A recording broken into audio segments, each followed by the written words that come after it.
Alors la partie recettes du budget 2010 vient d'être votée cet après-midi à l'Assemblée nationale.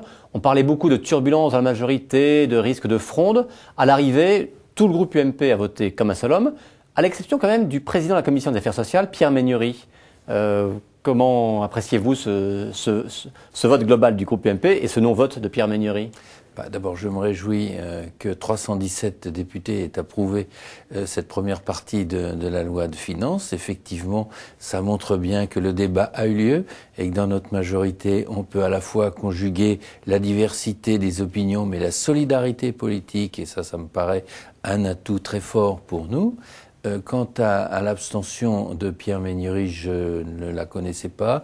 Il n'en a pas fait part, en tout cas, je ne l'ai pas entendu l'évoquer. Donc il faudra lui poser la question. Mais je pense que s'il s'est abstenu et que ce n'est pas pour des raisons matérielles, c'est sans doute parce qu'il doit avoir des arguments substantiels.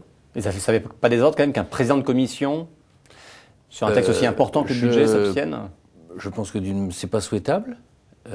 Ou en tout cas, si ça doit intervenir, il me semble que justement, dans le cadre de relations de confiance qui existent à l'intérieur d'une majorité, où toutes les opinions doivent pouvoir s'exprimer, c'est peut-être mieux de dire devant le groupe ou à l'occasion de réunions, qu'effectivement, pour telle et telle raison, on peut vraiment pas voter ce texte. Je pense que on y gagnerait, si vous voulez, à l'instauration d'un climat qui soit à la fois celui d'un climat de confiance, mais également un climat de tolérance par rapport au respect des opinions de chacun. Voilà, il faut gérer ça. Il faut le gérer d'autant plus facilement ou nécessairement que la majorité, elle est quand même très diverse. Et donc on ne peut pas en permanence, sur tous les sujets, n'avoir qu'une vision des choses.